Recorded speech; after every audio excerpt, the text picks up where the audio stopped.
That's not why you're pissed. Johnny walked to a coffee tray and picked up a donut. He pinched it between his thumb and finger before he dropped it back onto the serving tray. It landed with a dull thud. It had been there even before the stale coffee, perhaps before the police station itself moved into the old telephone building in the 80s. I'm pissed because the city council bought that line of cock and bull the TV station crowed. You know as well as I do, you're not going to learn anything new after 10 years. Johnny snapped the pencil and lobbed it into the trash can.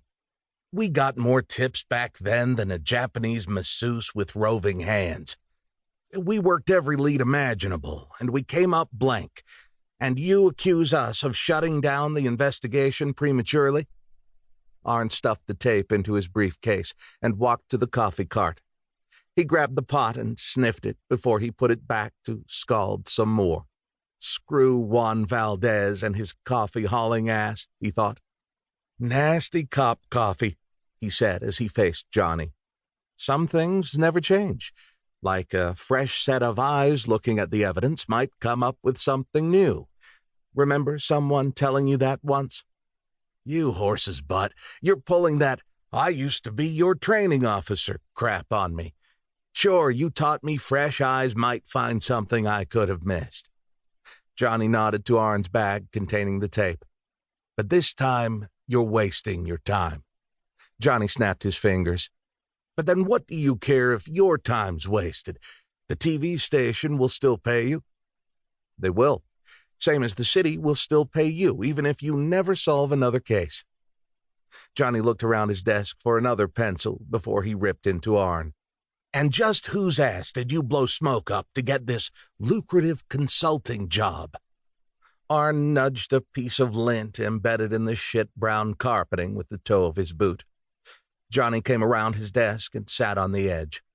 It was that TV reporter, that Ana Maria Villarreal, wasn't it? When she came on air 2 nights ago, she seemed to gloat that the station hired an outside consultant. She guilt-tripped me into doing her a favor and looking into Butch's death. And was it her brilliant idea to lump Gaylord's and Steve's deaths along with Butch's into her TV special? Detectives Gaylord Fournier and Steve DeBoer had died months apart, the same year Butch Spangler was murdered. Arn saw no connection, but Ana Maria's intuition said they were.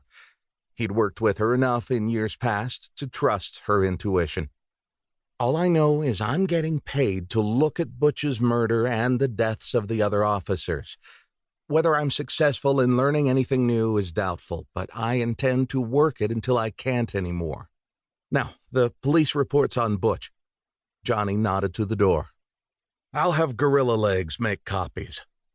Who's Gorilla Legs? You see that lovely lady out front, with a scowl and a mustache any cowboy would be proud of? Looking like she could ride Steamboat into the ground?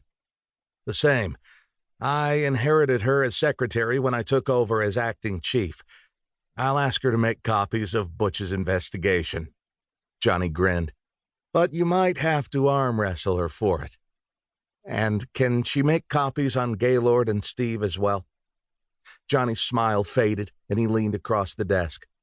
Those 2 deaths were suspicious. Not connected. How did they die? Johnny rubbed his temples. I'm not going to lift a finger to be a part of this charade. Their deaths were accidental. A lot of us still hurt over them.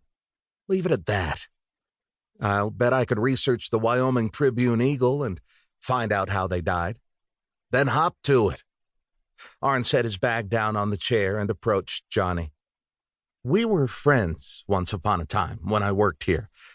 Why are you so hostile to me? I told you, the TV station. The public was outraged. Again, this week when Villarreal started airing her special. 3 officers from the same agency dead in 1 year is more than coincidental, she said. But you don't think they were murdered? Johnny stared at Arn so long that he wasn't sure Johnny had heard the question, until he finally spoke slowly, deliberately. Butch Spangler's murder put every swinging dick in the department on edge. Looking over